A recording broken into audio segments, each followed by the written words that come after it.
کی بات پر دعا ہو جائے گی. اب میں وسط کو احترام صدر محترم حضرت مولانا مفتی سمیع اظہر صاحب رحمانی دعوت برکاتہ سے درخواست کرتا ہوں کہ حضرت آئیں اور اپنے ناصحانہ کلام سے سامعین کو مستفیض فرمائیں. آپ لوگ گانے کا ماحول نہ بنائیں.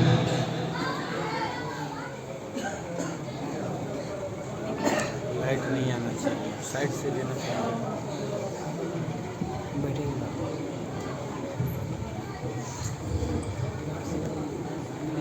لائٹ نہیں آنا چاہیے.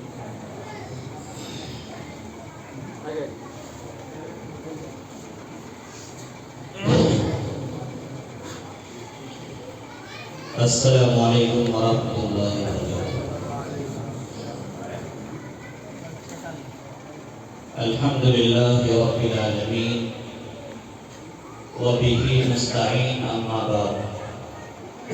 اعوذ باللہ من الشیطان الرجیم بسم اللہ الرحمن الرحیم. وذکر فإن الذکرى تنفع المؤمنین. وقال النبي صلى الله عليه وسلم لا يبقى من الإسلام إلا اسمه ولا يبقى من القرآن إلا رسمه. مساجدهم عامرة وهي خراب من الهدى. وقال في موضع آخر لا يدخل الجنة قاطع أو كما قال عليه الصلاة والسلام. نہایت قابل قدر حضرت مولانا مفتی اسرت صاحب جو ہمارے دوست ہیں, مسلسل آپ کے جیسے جو شعور اور دینی شخصیات کے درمیان رابطے پر مجھے بلایا, میں اس کا تہہ دل سے شکریہ ادا کرتا ہوں. ان کے بعد ناظم جلسہ اور حضرت قاری نعمان صاحب, جناب مولانا شباب رحمانی صاحب اور علاقے بھر سے معزز دیگر علماء کرام کا بھی میں شکریہ ادا کرتا ہوں کہ وہ آپ کے لیے ایسے ہی ستارہ ہے جس طرح آسمان پر آپ کو ستارہ نظر آتا ہے, جس کی روشنی سے اگر آپ فائز یاب ہونا چاہے تو آپ کے سینے میں ایمان کا نور داخل ہو جائے گا. اگر آپ نے محبت کی نظر سے دیکھ لیا تو نبی کے دیکھنے کے برابر آپ کو اجر ملے گا. اگر آپ نے ان سے مصافحہ کیا تو نبی سے مصافحہ کرنے کے برابر آپ کو اجر ملے گا. اگر آپ نے عقیدت اور محبت کی نظر سے دیکھا تو آپ کو وہ دولت ملے گی جس کے بارے میں شہنشاہ کونین جناب محمد رسول اللہ صلی اللہ علیہ وسلم نے اپنے صحابہ کے درمیان فرمایا تھا, اے صحابہ کی جماعت میرے بھائیوں کو سلام پہنچا دینا. صحابہ نے کہا یا رسول اللہ کیا ہم آپ کے بھائی نہیں ہیں؟ فرمایا نہیں, تم میرے صحابہ ہو تو میرا آپ کا بھائی کون ہے؟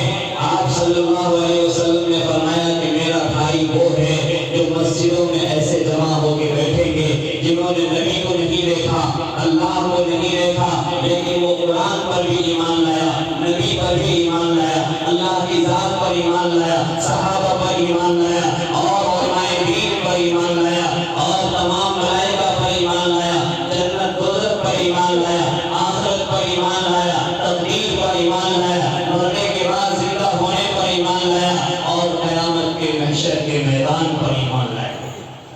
یہ کون ہے؟ یہ ہمارے بھائی ہے. میرے طرف سے میرے بھائی کو سلام عرض کر دیں. کہیے وعلیکم السلام ورحمۃ اللہ. دل بدل سکتے ہیں, جذبات بدل سکتے ہیں, دل بدل سکتے ہیں, جذبات بدل سکتے ہیں, ملک کے فکر و خیالات بدل سکتے ہیں, دور موجود کے دیدار بدل سکتے ہیں. اے مسلمانوں تم بدل جاؤ تو حالات بدل سکتے ہیں.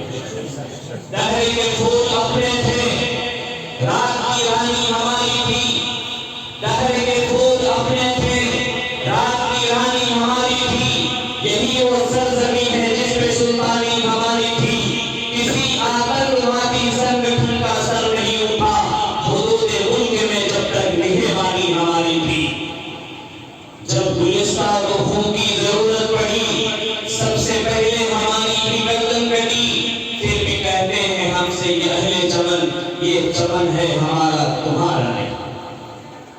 ملت اسلامیہ کے دھڑکتے دلوں، آپ کو جمعیت علماء ہند نے، جمعیت علماء سپور نے، جمعیت علماء چھاتا پور نے آواز دیا ہے، اس آواز کا منشا کیا ہے، اس آواز کا مقصد کیا ہے، وہ کلمہ کیا چاہتی ہے، ان کا طریقہ کیا ہے، ان کا مشن کیا ہے، صرف ایک سبق یاد کر کے لے کر کے چلے جائیے، اس جمعیت کا فریضہ انجام تک پہنچ جائے گا، اور انشاءاللہ کل قیامت کے دن آپ جب کھڑے ہوں گے تو جمعیت علماء کرام کے بڑے بڑے باوقار علماء کرام ہوگا، نبی کرام کی مجلس ہوگی، صحابہ کرام موجود ہوں گے، اسی میں تلاش کر کے آپ کو بھی بلا دیا جائے گا، کیونکہ آپ نے عظیم ہستی کے دامن کو پکڑا ہے، آپ نے سب سے پرانے، سب سے زیادہ متحرک، سب سے زیادہ فعال،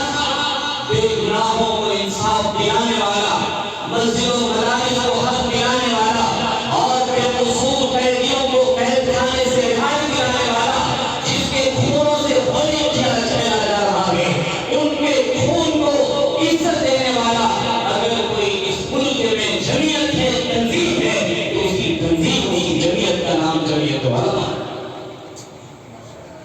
میرے بھائیوں، اگر ان کی قربانی کو گنایا جائے تو بات گزر جائے گی، اگر ان کی اولاد کو سنایا جائے، ان کے معمولات کو پیش کیا جائے تو خدا کی قسم لمبا وقت درکار ہے۔ بس اتنا ہی سمجھ لیجیے کہ آج کی اس مجلس میں جو اصلاح معاشرہ کی مجلس ہے، اس مجلس سے جو باتیں آپ کو کہی گئی ہیں، آپ دل پر ہاتھ رکھ کر کے اللہ کے گھر میں بیٹھ کر کے ایمان و یقین کے ساتھ اللہ کو حاضر و ناظر جان کر یہ کہہ دیجئے کہ جن چیزوں سے ہمارے علماء کرام نے منع کیا ہے، انشاءاللہ ان چیزوں سے ہم باز آ جائیں گے، سود اور بیاج تو نہیں لیں گے، انشاءاللہ نہیں دیں گے، جہیز تو کوئی نہیں لیں گے، ماں باپ کو کوئی تو نہیں ستائیں گے، اپنے بچوں کو تعلیم دیں گے کہ نہیں دیں گے، شراب کوئی تو نہیں پئیں گے، قرآن کو کتابوں پر سجا کر کے تو نہیں رکھیں گے، اپنے بچوں کا نام اسلام کی رکھ کر کے ان کو غیروں کا طریقہ تو نہیں سکھائیں گے، نہیں سکھائیں گے نا۔ دیکھیے ہم نے ایک حدیث پڑھی ہے، لا يبقى من الاسلام الا اسمه ولا يبقى من القرآن الا رسمه۔ ایک زمانہ ایسا آنے والا ہے کہ جس میں اسلام صرف نام کا رہ جائے گا، اسلام صرف نام کا رہ جائے گا۔ ایک شخص آیا، انہوں نے کہا کہ حضرت ہم نماز شروع کر دیے۔